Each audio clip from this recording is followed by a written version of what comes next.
के साजी निवाज जी, प्यारी सास संगत जी, प्यार और सत्कार से कहना धन निरंकार जी। बोलिए सतगुरु माता सुदीक्षा सविंदर हरदेव जी महाराज की जय। सास संगत जी, दासी सतगुरु निरंकार दातार निरंकारी राजपिता जी, आप साथ संगत माँ का कोटिन कोटिन बार शुक्राना करती है। आप जी के आशीर्वाद से ही दासी सतगुरु माता सुदीक्षा जी महाराज के जो सतगुरु माता जी ने 15 जनवरी 2023 को संत निरंकारी आध्यात्मिक स्थल स्मालका में आयोजित भक्ति पर्व समागम के अवसर पर विचार किए थे, वो रखने जा रही है। आप जी प्रवान करें। सतगुरु माता सुदीक्षा जी महाराज ने हमें समझाया कि साथ संगत जी, अनेकों संतों महापुरुषों से भी हम सुनते हैं कि जीवन में भक्ति की क्या महत्ता होती है। सिर्फ आज की बात ही नहीं, अगर हम अपनी बाल अवस्था को देखें तो जब हम स्कूल में पढ़ते थे तो भक्ति आंदोलन और सूफी आंदोलन के बारे में आध्यात्मिक जागृति के लिए जब जब भी जैसा जैसा भी युग रहा, स्कूलों में उस अवधारणा को थ्योरी रूप में पढ़ाया गया। पर जीते जी ये अवधारणा और पढ़ाई सिर्फ एक समझ की तरह नहीं है, बल्कि भक्ति तो उस अवस्था को जीने का नाम है। हम अगर भक्ति भरे जीवन में पल पल आनंदित होते हैं तो फिर ये आत्मा हर समय मीराबाई की तरह खुश होती है और गंभीर अवस्था में भी रहती है। फिर आनंद का ये उत्सव जीवन भर चलता रहता है। इस अवस्था तक पहुंचने के लिए सबसे पहले ब्रह्म ज्ञान को जीवन में सही मायने में समझकर इस निरंकार के दर्शन करके इससे प्यार करना होगा। जब तक इसको खुद देखेंगे नहीं, तब तक इससे प्यार होना भी संभव नहीं है। ज्ञानी भक्तों की पूर्ण तरीके से की गई उत्तम भक्ति प्रेमा भक्ति है। साथ संगत जी, सतगुरु माता जी ने बताया, सतगुरु माता सुदीक्षा जी महाराज ने कहा कि दासी से कभी कभी महापुरुष नमस्कार की लाइन में आकर कुछ पर्सनल बात पूछ भी लेते हैं कि दास ये करे कि ये करे, आप हुक्म कीजिए। तो दासी का तब यही जवाब होता कि दातार ने आपको चेतनता बख्शी है, बुद्धि विवेक दिया है, तो आपने खुद फैसला लेना है कि दातार मेरे लिए जो सुखदाई हो वो तुम कर देना।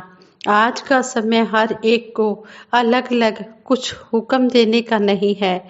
सत्संग में जो इस माइक से कहा गया और पूरी सत्संग के दौरान हर एक ने किसी के भी मुख से सुना या घर बैठे किसी संत से कोई चर्चा हुई तो उसमें दातार का वास देखते हुए फिर वही कुछ शब्द मुंह से स्वाभाविक रूप से निकल जाता है तो उस वचन को मन उसी समय सत्य मान ले। आज के समय में भी भगत हैं, पर चाहे अभी हम वर्तमान नामों से सबको नहीं जानते, क्योंकि बहुत पुराना इतिहास देखें तो तब भी भक्तों के कुछ चुनिंदा नाम ही होते थे। जैसे जैसे मिशन एक छोटे से दायरे से निकलकर अब विशाल रूप ले रहा है, तो जो उनकी शिक्षाओं से जुड़ी चीजें थी, तो आज तो अनगिनत महात्मा, अनगिनत जीवन, अनगिनत सिखलाइयाँ सामने हैं। सिखलाई चाहे हम राजमाता जी के जीवन में भी देखते थे कि कैसे एक पूरी संगत की माँ, सतगुरु की माँ और अपने जीवन में गुरुओं के साथ अलग अलग रिश्ता, माँ पत्नी या चाहे जो भी रहा हो, पर अपने आप को उन्होंने भगत के रूप में ही रखा। एक मैसेज हर किसी ने हर समय दिया कि अपने आप को जब तक इस भक्ति के रिश्ते में रखेंगे तब तक ही वो रिश्ता मुबारक है। फिर वो बात नहीं होती कि अपनी बात मनवानी है, बल्कि बात तो ये होती है कि जो हुक्म आया है हमने उस पर चलना है। एक वो बात चतुराइयों चालाकियों वाली नहीं है कि अभी अगर सत्संग हो रही है तो बस एक कोशिश कि किसी तरह नज़र पड़ जाए तो नमस्कार की चलती लाइनों में जोर से कोई जयकारा लगाकर तो कोई कुछ लगाकर कि एक ध्यान बटे और दासी की नजर उन तक पहुंचे, या इसी तरह का कोई और अलग तरीका अपना लिया जाता है। ये चतुराइयां चालाकियां भक्तों के मन में नहीं होती, भक्तों के जीवन में नहीं होती। क्योंकि एक तो वो बात कि अगर सत्संग में आए हैं, संतों की वाणी सुनने आए हैं, तो उसमें फिर हमें अपनी इच्छा के अनुसार ही चाहिए कि क्या चीज हो, कैसे हो। और अगर लाइनों में नजर नहीं पड़ी तो मन में खुद ही ये ख्याल डाल दिया कि शायद आज नाराज हैं, इसलिए देखा तक नहीं। तो बात वही कि हम अपनी अवस्था देखें कि हम कहाँ खड़े हैं। सत्संग में हम गुरु के दर्शन करने आए हैं या गुरु दर्शन करने बैठा है। भक्ति का रास्ता बहुत ही सरल रास्ता है। भक्ति एक प्रवाह के साथ बहने वाला भाव है। भक्ति में हर किसी ने अपना समर्पण भाव आगे रखना है, अपने आप को गंवाने वाला भाव, ना कि गिनवाने वाला भाव। मन में अहंकार को जिसने भी स्थान दिया, चाहे एक जाहिर तरीका ना भी हो कि हाँ ये बात बिल्कुल प्रत्यक्ष रूप से ऐसी है जिसमें किसी का अहंकार दिख रहा हो, नहीं, छोटी छोटी बातें भी, कि कोई अगर बातचीत हो रही है तो कैसे वहां अपने दृष्टिकोण को सबसे उत्तम दिखाने का प्रयास होता है। बातचीत का कोई भी विषय चल रहा हो तो यह दिखाना कि बाकी लोग यहाँ बैठे हैं, पर इस विषय पर उनसे ज्यादा जानकारी तो मुझे है। हमें वर्तमान में जो जो भी हो रहा है उसका भी पता है और पुराना इतिहास भी पता है, कैसे उन छोटी छोटी बातों का ध्यान रखा जाता है। और सत्संग के बाद अनाउंसमेंट भी की जाती है कि दूसरों को पहल दी जाए, फिर भी ये बात की जाती है कि पहले तो हम ही निकलेंगे। तो इस तरह खुद ही देख लें कि क्या यही भक्ति है। भक्ति में तो हमें इस निरंकार दातार के दर्शन कराए गए हैं और सारे वहमों बंधनों से हमें मुक्त कर दिया गया है। पर हम आज भी भक्ति को क्या बना बैठे हैं।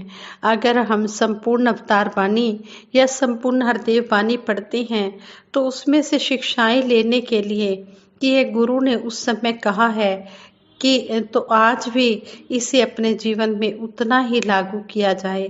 हम इस तरह का कोई बंधन तो नहीं बना बैठे हैं जैसे कि ओहो आज तो जल्दी जल्दी में थे, अवतार वाणी का शब्द भी नहीं पढ़ा और घर से चल पड़े।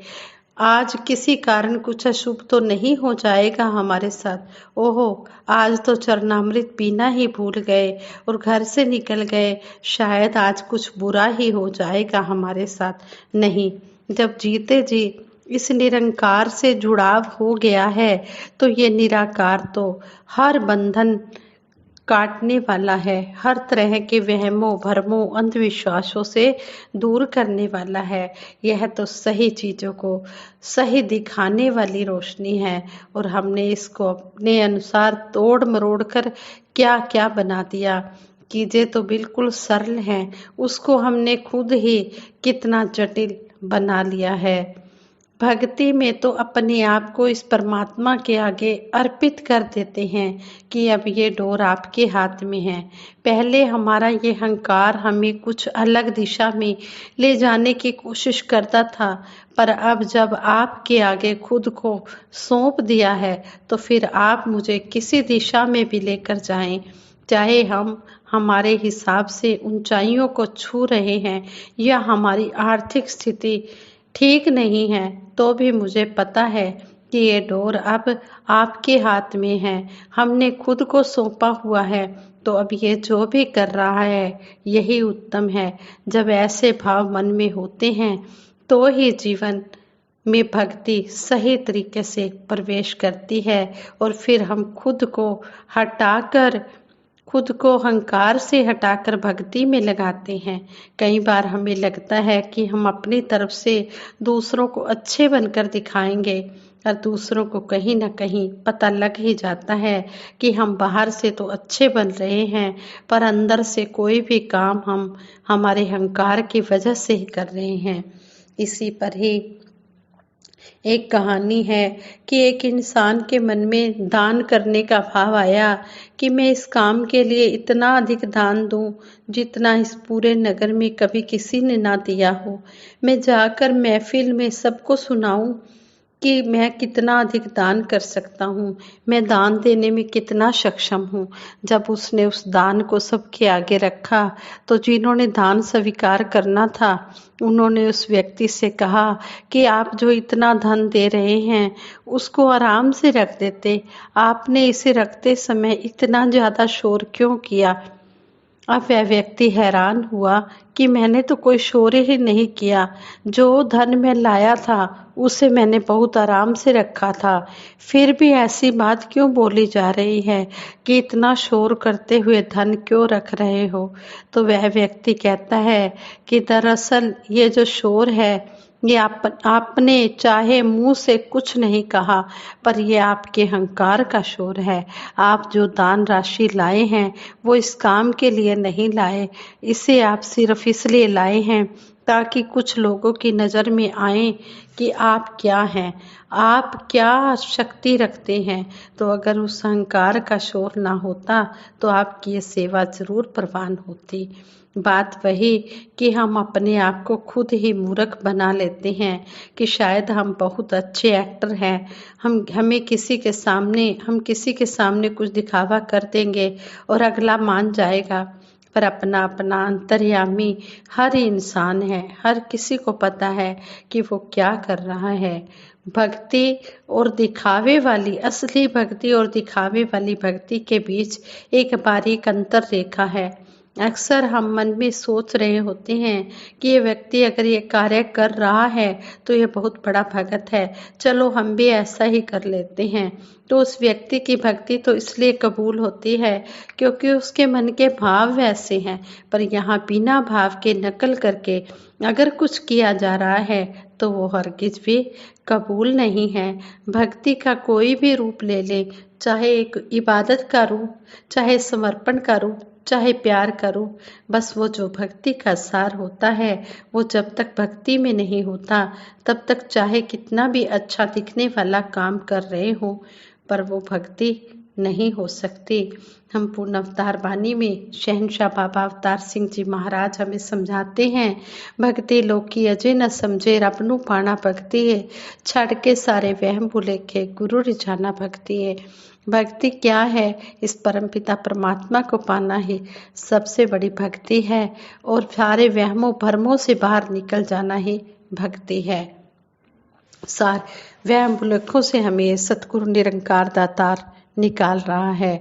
भक्ति लोकी अजय न समझे रबनू पाना भक्ति है, छड़ के सारे वहम भुलेखे गुरु रिझाना भक्ति है। एक नू तकना एक नू मनना एक नू पाना भक्ति है, बाकी सारे कर्म छोड़े कर्म कमाना भक्ति है। बेरंगाए बेरूपाए बाणी जो फरमाया है, कहे अवतार में हूँ बहु रमे राम नू पाया है। यहाँ पर इस शब्द द्वारा भी शहंशाह जी यही समझा रहे हैं कि हमने एक को जानना है, एक को मानना है, एक को पाना है। पहले हमने पाना है, जानना है, मानना है, जानकर पाकर फिर हमने इसको गाना है। पहले देखा फिर गावा फिर गावे दा फल पावा। पहले हमने इस निरंकार के दर्शन करने हैं, इस परमपिता परमात्मा को पाना है, फिर इसको मानना है, फिर एक हो जाना है। एक को जानो एक को मानो और एक हो जाओ, ये सतगुरु सच्चे पातशाह हमें समझा रहे हैं। हमने इन बातों को अपने जीवन में कर्म रूप में ढालते हुए आनंदमय जीवन व्यतीत करना है। सतगुरु ने हमें रमे राम के दर्शन करा दिए हैं, हमने हूँ बहू रमे राम को पा लिया है। जैसा सतगुरु सुनिंदा तैसो ही मैं डेठ, जैसा हमने सतगुरु सुना है वैसा ही हमने देखा भी है। सतगुरु खुद कर्म करके फिर हमें कर्म करने की प्रेरणा दे रहे हैं। हम सतगुरु के वचनों को मानते चले जाएं और जीवन आनंदमय बनाते चले जाएं। साथ संगत जी प्रेम से कहना, धन निरंकार जी।